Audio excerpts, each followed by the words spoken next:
Alright, so I'm a little bit late on this one, which is as expected from me, a small inconsistent YouTube channel with not even 30 subscribers.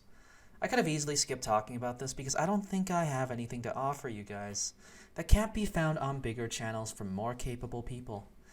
Well, I guess I could give it a try. Who knows? Maybe this video could turn out better than expected, so let's get into it.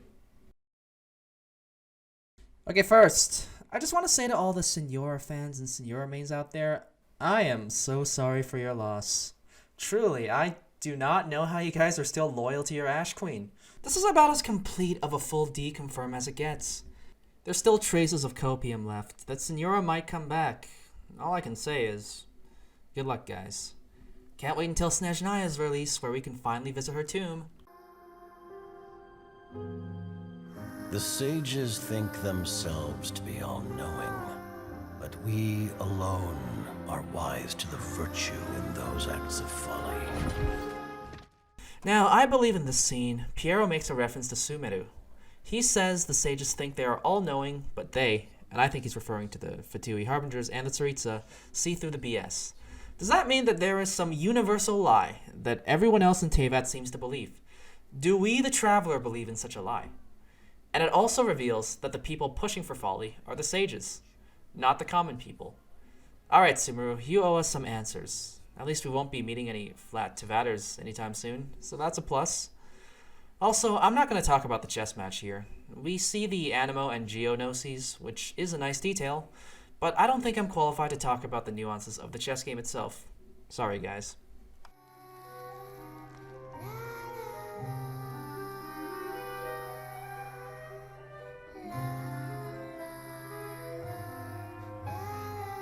We are gathered here today to remember our dear comrade. This is Pulsinella, right? Oh my god, what a glorious reveal. I swear, nobody expected this. Nobody. Going back to his design in the Travail trailer, imagine if his face was just like, not blurred out in that scene.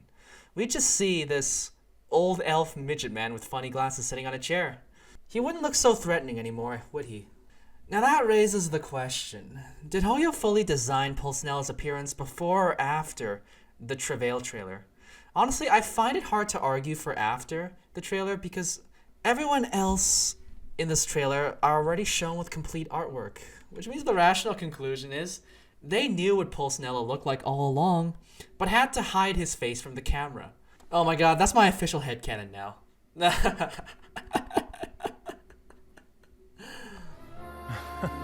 Merely half a day? People say the Northland Bank's true currencies are blood and tears. But Mayor, even speaking as a banker, that sounds a little unconscionable. Alright, if I understand what's going on here, it seems that this guy, aka Pantalone, aka Regrator, aka the guy who Yelan messed with in multiple occasions, finds the work stoppage laughable because it would only be half a day. Half a day! Man couldn't even dedicate a full day to the death of one of the 12 most important people in this country. You know you've messed up when even a banker, or more specifically a Snezhnayan capitalist oligarch, says the people should have taken a longer break from labor. Oh, the irony. Rosaline died in a foreign land. Okay, before I continue, I'm gonna have to say, I will not be simping in this video. I have to say this because I love Alaquino's design so much. I think she just instantly became one of my top 5 favorite characters after the scene. Not gonna simp. I guess I could incorporate simping into the future videos, but not today. Anyways, back to the video. But you heartless businessmen and dignitaries always with a convenient excuse to remain in the comfort of your homeland. You couldn't hope to understand. So why don't you keep your mouths shut? We don't want to make the children cry. I'm rather excited about the scene of Alaquino because she doesn't seem to like the idea of just staying comfortable in their home country. That leads me to believe that she'll show up to the story sooner rather than later. I don't think we have to wait until Snezhnaya for her appearance in the game.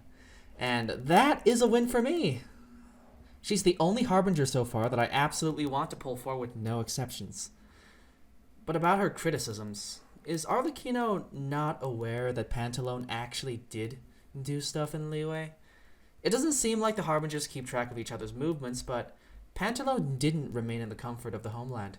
He had to save Theophan from getting captured in the Yelan quest, and unless what he did could have been done remotely, Alaquino is actually sorely mistaken here. Hey, come on now. Even I don't think this is the right time or place for a fight. No, it's funny how Child appears right after the line, "We don't want to make the children cry." Very clever, Hoyo. Very clever. His appearance here comes as a surprise to nobody, but of course our legion of Child supporters have made his presence heard. He looks quite good though, not gonna lie. The red scarf kinda sets him apart visually from the other Harbingers. Utterly risible.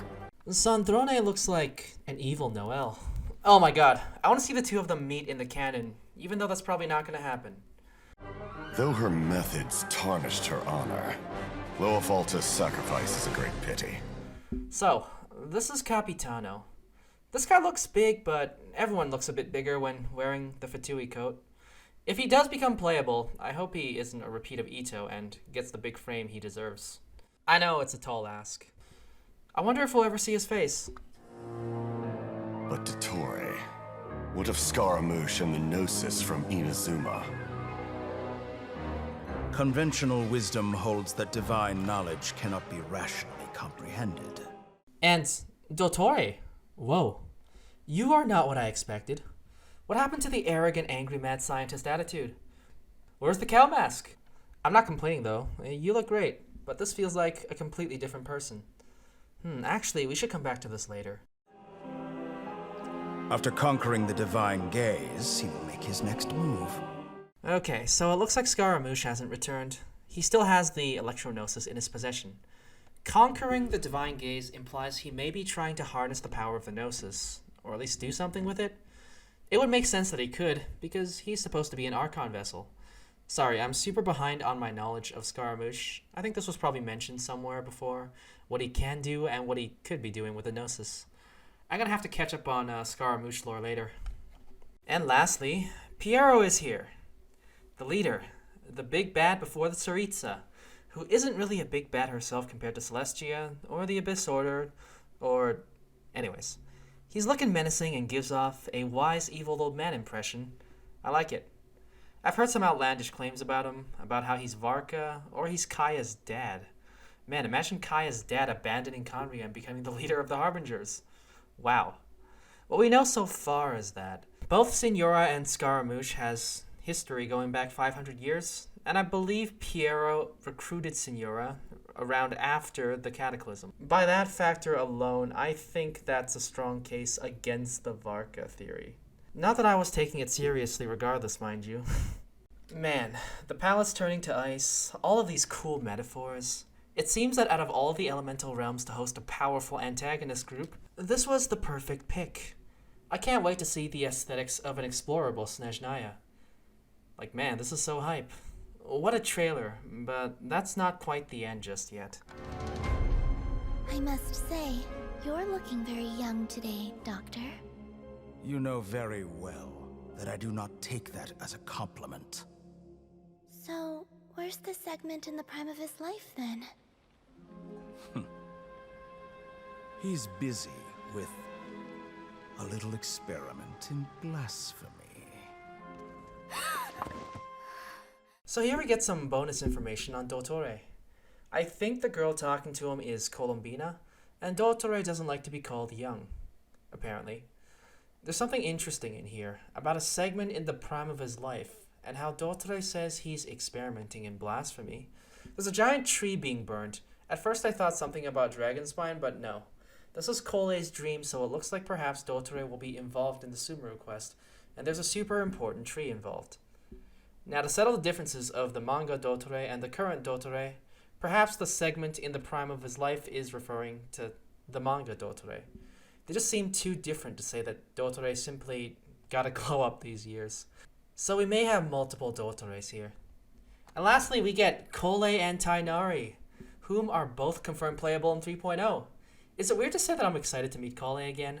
I mean, we didn't actually meet her at all. She'd be meeting us for the first time, but we know her story in Mondstadt through the manga. So, interesting to see how a Cole Traveler interaction is going to go. Anyways, about Cole. I did this thing recently with her. I turned her hair blue. She looks so much like Ganyu, oh my god. I'm gonna start calling her Green Ganyu at some point. How amusing. Alright, so, we're at the end of the trailer. Quick thoughts about playability. I don't think all of the Harbingers will survive. It feels a bit weird to have all 10 survive while Senora is the only one who died, but who knows? Maybe they fulfill their promise and she indeed is the only one to rest in the old world. The immediate flags that come to mind are Pierrot and Pulsinella. Pulsinella because he doesn't fit with any existing character playable model, and Pierrot because he's the leader. It just feels like the leader is poised for death. I don't know. Pulsinella depends on whether Hoyo is willing to release a new character model for him, but he could just still die. I don't really have much stakes in the Harbinger deaths. I'm just interested in Alaquino. I just want an early Alaquino release, and we are good. We good. Scaramouche continues to be an unknown factor in all this, and I wish I had something to say about his future, but I really don't.